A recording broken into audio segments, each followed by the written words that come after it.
Okay, I'm Victor Bacon Lindquist from Fragbite.se, standing here with Khaldor from GSL. How are you? Feeling really, really good. We had a finally good night's sleep. Yesterday was a really long cast, but today is going to be great. I'm looking forward to the round of 16, and we're well rested, so we're good to go. Okay. I'm going to dive right into the questions that people hopefully want to know the answers to. What would you say is the big difference between the GSL, like the tournament format and the event overall, and DreamHack? Well, the biggest difference that you have is that in GSL the players know upfront what kind of opponent they are going to face like a week ago or a week upfront, so they can prepare, they know the maps, and they only prepare for one matchup, one player, or for a specific group if they are in the group stage of Code S.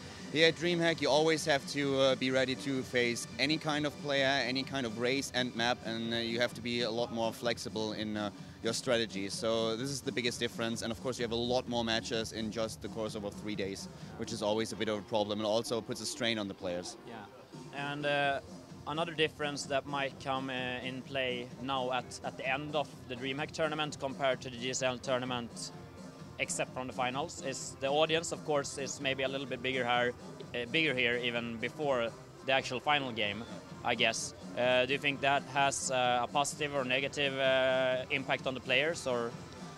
I haven't actually been at the player area when they were playing because I had to cast the games. I think I've seen the area, so I know that there are a lot of seats behind the players, but they have a little bit of space where they can concentrate on their games. I don't know if they actually have special headsets that are soundproof in order to shut out all the noise. But I think that puts a little bit of a strain onto the players. Most of them are really experienced in tournaments, so I think for some players like Sase it might be a problem because he needs to have like the perfect environment to play in. But in general I think that DreamHack did a really good job at setting up all the booths, all the areas, and the players have their own space where they can just focus on the game and are not bothered that much by outer influences. Okay.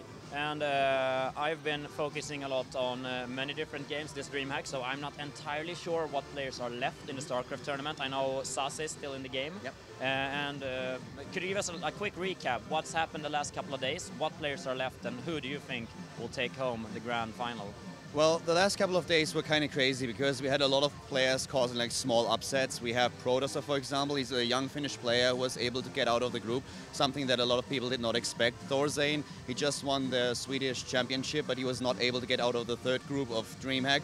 We still have a lot of Swedes, though, in the tournament. There's Sase, as you already mentioned. We have Naniwa, we have Cytoplasm, who's going to face Mana in the round of 16.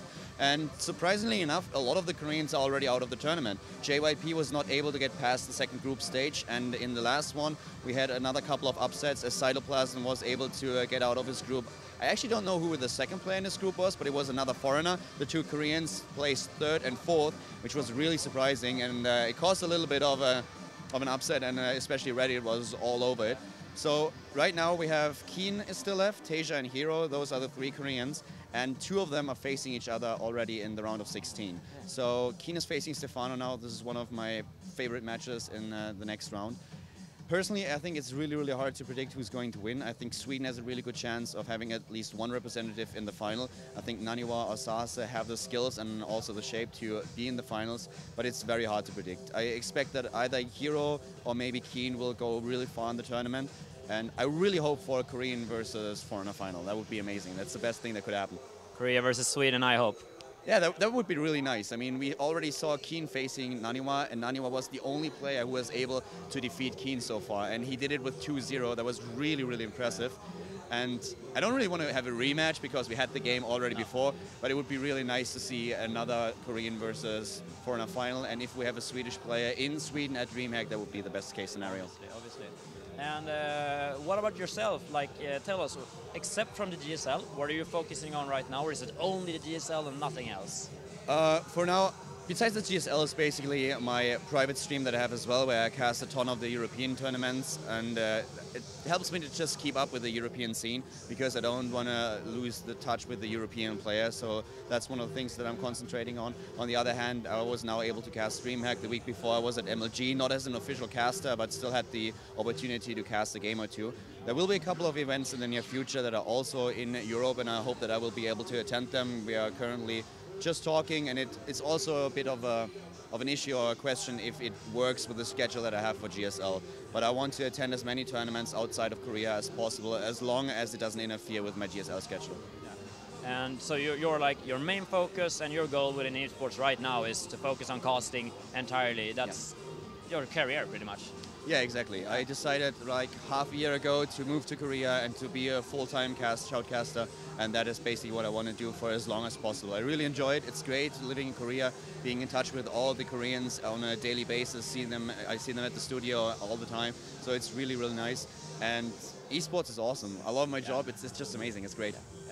I totally agree with esports being awesome. Obviously, that's why I work with Fragbite. A question: how do you feel it's like living in Korea compared to your home country? Is it? I mean, everything has good sides and bad sides, I guess. But do you like Korea better or worse, or is it the same, or you know? It's just different. I love to travel. Even before I went to Korea, I spent a year in Australia and New Zealand. The thing that I miss most about Europe is actually having breakfast. Koreans don't really have breakfast. In the morning they also eat like soups and rice dishes. So having real bread that we have in Europe, it's not even available in Australia, New Zealand. In the US you only get like toasted bread and all this stuff. That's something that I really miss. Scrambled eggs, you can always make them yourself. But just going to, at the weekend for example, summer's coming up, so just going to a normal cafe at the weekend and having coffee, a nice breakfast with friends, that's something that I really miss. On the other hand, Korean food in general is awesome. Korean barbecue is great. The culture is a bit of a problem sometimes because a lot of Koreans don't speak English, basically most of them. And what you would expect if you go to different countries, that even, especially the younger people, are able to speak like a proper English or at least can communicate with you. That's not the case in Korea, which is sometimes a bit of a problem. So the language barrier is quite significant, and at the same time, you always have a bit of a problem with the cultural differences. So, or not a problem, but it's sometimes hard to adjust it. It's just people behave weird because you don't know why they do it and you don't have the background. So I'm getting accustomed to everything, and I like Korea. I don't see myself spending the rest of my life in Asia though, and I definitely want to come back at some point, but for the near future I definitely want to stay there and focus on the GSL. Cool. So actually I don't have many more questions right now. Cameraman, anything to add? Head is shaking. First of all, please shout out to sponsors or whoever you want to shout out to. Mom and dad, I don't know. Mom and dad for once, but I want to give a shout out to my current sponsor Alienware, and they made this trip. They are one of the few that made this trip possible. Also the trip to Korea, they are supporting me with the hardware that I need for the streaming and everything. And I just want to give a big shout out to all my fans out there. I really appreciate the feedback that we had this weekend. It was amazing to cast within Control. It was a lot of fun. It was the first time we actually casted, and I enjoyed every single minute of it. So yeah, thanks to you guys, and thank you very much for the interview. Thank you. Also, one last thing. Where can these people who might not know you yet, I guess there aren't that many who doesn't know you, but where can they follow you? On Twitter, on your Twitch? Yeah, they can always check me out on Twitter. It's @Khaldor with KHALDOR. On Facebook, I have my own fan page, which is Khaldor TV. And I have a stream at Own TV, which is Khaldor TV as well. So basically, that's where people can find out all about me. Okay, cool. Thank you very much, Khaldor, and good luck with the commentating. Thank you very much. Have a nice day.